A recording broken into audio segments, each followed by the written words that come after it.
Why do liberals hate this man? Marcus Garvey was born in Jamaica in August of 1887, and he went on to be the center of a global movement among black people called the Back to Africa movement. His organization, UNIA, the Universal Negro Improvement Association, employed thousands of black people across the United States and the Caribbean and empowered them to fight for their rights as an oppressed nation. One of his followers even went on to be the father of an icon of the black liberation struggle, that being Malcolm X. And yet, if you go and talk to your average woke liberal on a college campus, the followers of his ideology are supposedly hoteps. They mock everything from their style of dress to their language and vernacular. So why do these supposedly anti-racist liberals hate black nationalism? I'm Noah Shank, and by the end of this video, you will know exactly why liberals hate black nationalists. And the answer, surprisingly, has something to do with both the ongoing conflict in the Middle East and the split in the civil rights movement that happened in 1967. One of the most prominent organizations within the civil rights movement was SNCC, or the Student Nonviolent Coordinating Committee, which engaged in many heroic acts of civil disobedience in order to bring down Jim Crow segregation. Beginning in the middle of the 1960s, SNCC itself began to split between a more radical faction led by Kwame Ture, who was then known as Stokely Carmichael, and a more reformist wing led by John Lewis. Interestingly enough, one of the main issues of disagreement was the Palestine question. In 1967, Kwame Ture's faction was able to successfully purge John Lewis from the Student Nonviolent Coordinating Committee.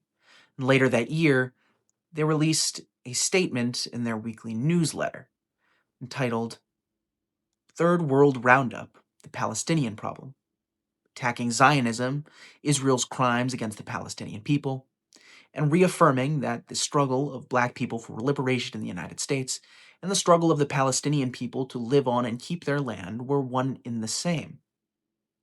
Upon facing criticism for that statement, they doubled down with another one, entitled The Middle East Crisis, where they said this, quote, in 1947, the American and British governments supported the Zionists in their illegal takeover of Palestine by pushing through the United Nations Partition Plan, which was supposed to create a Jewish state and an Arab state in Palestine, which in fact was not legal under the Charter of the United Nations and was never approved by any African, Asian, or Middle Eastern country. Even under the illegal plan, the Arab state was never established since the Zionists had already seized over 80% of the total land area of Palestine. All attempts by the Arab government and other Afro-Asian governments to test the legality of this State of Israel and to raise the question in the United States nations have been frustrated by American and British pressures to keep it quiet. Now, just 2 days after SNCC released their statement, doubling down on their support for the Palestinian people, on August 17, 1967, Roy Wilkins, a prominent member of the National Association for the Advancement of Colored People, the NAACP, issued a public condemnation of SNCC in a press release where he called them anti-American and anti-Semitic, and this was a feeling that was echoed in large part by the John Lewis faction. Now, there are no direct statements from John Lewis or any members of his faction calling SNCC anti-Semitic, but we can look at some of the internal fighting that went on. In an interview in 1966, shortly after he left the Student Nonviolent Coordinating Committee, John Lewis said that he knew for a fact that Marion Barry would soon resign as well, citing what he had been told from his close friend, Julian Bond. Quote, Julian Bond is one of my closest friends. In a statement in 1998, an interview with PBS Magazine, Julian Bond reflected on his time with the Student Nonviolent Coordinating Committee, saying that toward the end of the 1960s, the Black-Jewish alliance began to deteriorate. Quote, there is a strain of anti-Semitism in Black America that also has got a long and pathetic history, but it began to flourish and flower again in the middle of the 1960s. That caused this alienation between blacks and Jews. Now, it's very clear that what Julian Bond is saying there is that he was uncomfortable with the direction of black power, and in particular, the criticism of Kwame Ture's faction and others aligned with black nationalism, of their criticism of Israel and their crimes against the Palestinian people. John Lewis himself was also not above making pro-Israel statements. In a 2002 article written for a San Francisco newspaper, John Lewis said that he was shocked by the comparison between the Zionist crimes against the Palestinian people and the conditions of racism and apartheid in South Africa, citing that Martin Luther King himself was an avowed Zionist. Quote, King consistently reiterated his stand on the Israel-Arab conflict, stating Israel's right to exist as a state and security is uncontestable. It was no accident that King emphasized security in his statements on the Middle East. In addition to all those internal arguments, another great source for really understanding the dynamic that was going on within SNCC is the interviews of Chairman Omali Yeshitela of the People's Democratic Uhuru Movement, who was in the Florida chapter of the Student Nonviolent Coordinating Committee at the time of the split. And his oral history on his own activism in Gainesville, Florida, is actually something I will highly recommend. I'll actually link it here. Now, at the heart of this split is a class dynamic that is still very much at play today within Black radical politics. The reality of the situation is that the reformist faction within SNCC was very much concerned with the respect of middle-class white people. And they were also concerned with losing wealthy Zionist donors who had helped to prop up the civil rights movement in its infancy. And we can really understand the difference between the Black Power segment and the reformist faction as the difference between Louis Farrakhan and Ta-Nehisi Coates. Now, people within the Black Power movement, Black nationalists, etc., they tend to be more working class, whereas those within the reformist faction tended to be lawyers, intellectuals, etc. They tended to be of a middle class background. And this very much reflects their outlook on the world. Louis Farrakhan supporters tend to be working class. They tend to be attracted to people who are loud. They care about their beliefs. They're certain in what they believe. And they're not terribly interested in the support of outsiders. Whereas Ta-Nehisi Coates comes out of academia. He's completely respected by the establishment, and he's very much concerned with his career and the way in which wealthy middle-class white people will perceive the way he comes across. And that leads him to be very pro-imperialist, in contrast to the very starkly anti-imperialist Minister Louis Farrakhan. But this can really help us to understand why it is that liberals hate Black nationalists so much.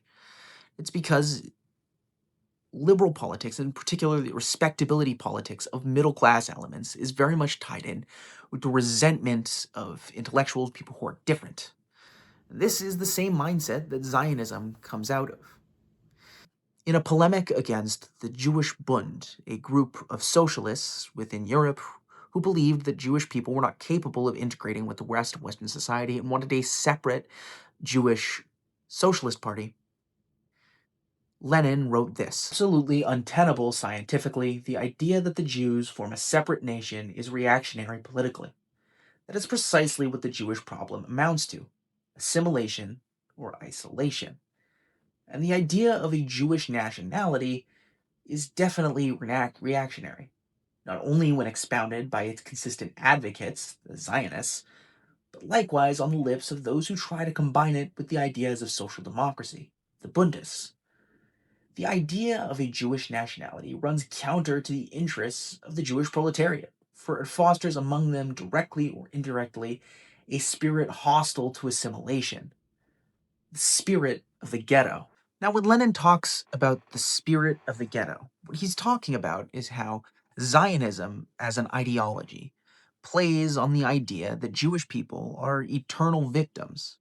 And because that they have been victimized in the past, this justifies their cruelty towards other people.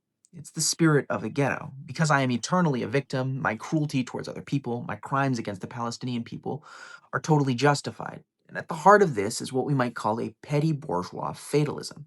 That middle-class people, professionals and others, think of themselves as better than working class people, and they have a resentment towards the way that they are often left out of the working class, who they view as vulgar and less educated, and that they tend to have a more cosmopolitan view. And because of this, they go around looking for minorities to pity. And this is the heart of liberals' supposed anti-racism, and the reason that they hate Black nationalists so much. Liberals view black people not as a proud nation within U.S. borders that has been oppressed, but whose liberation is key to the liberation of all people, but as a way to tell other white people that they are bad, that black people are helpless victims who we need to feel bad for. We need to cry about how Black lives matter without actually doing anything about it.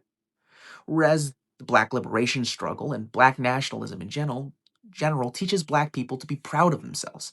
It teaches them to fight for their rights, not care about what other people think. It teaches them to build coalitions with their neighbors. The Black Panther Party, for example, worked with numerous white organizations, including those who flew the Confederate flag. And this mindset of worshiping victims, of worshiping people who we think of as losers and never truly respecting them, is exactly why the Palestinian movement continues to fail, because it's run by these same petty bourgeois elements within the Democratic Socialists of America, within Jewish Voices for Peace, who have the mindset of the spirit of the ghetto.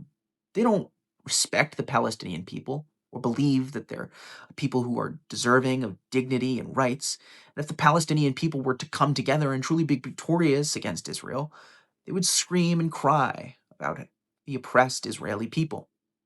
Because for them, it's not about whether or not the Palestinians would win. In fact, it's better for them if they don't win, because then they would be victims. The people who are managing the left do not want ordinary people to come together and fight for their rights. They have a fantasy where they're Atticus Finch from To Kill a Mockingbird. In the novel, a vulgar mob of stupid, poor white people go after an innocent black man who has no agency of his own and refuses to fight for his own rights. And he must be saved by Atticus Finch, the middle-class elements, who tells the poor rabble that they're stupid and ignorant and racist, to no avail. And Tom Robinson, the innocent, childlike black person, goes to his death. It's a great tragedy. And this is a horribly racist message. And the reality of the situation is that the Black liberation struggle was only semi-successful in the United States because white people in the United States came to understand that it was in their best interest to fight for the rights of black people. Why is it that wages in the South are lower than in any other part of the United States? Well, it's because any time that the white people would go on strike and fight for their rights on the job, the bosses would bring in black people to scab. The strike had been broken, they would fire all the black people, and they were constantly playing the races against each other. And that the reason that wages in the South are lower than any other part of the country is not because people in the South are just inherently lazy or worse workers. The reality of the situation is that by creating a permanent underclass of black people who were at one time slaves and then later became scab laborers, they were able to crush the labor movement. And it was this understanding, in combination with heroic black people who fought for their own rights, who fought for their own liberation, that actually defeated racism. It was not middle-class white elements who saw black people as victims.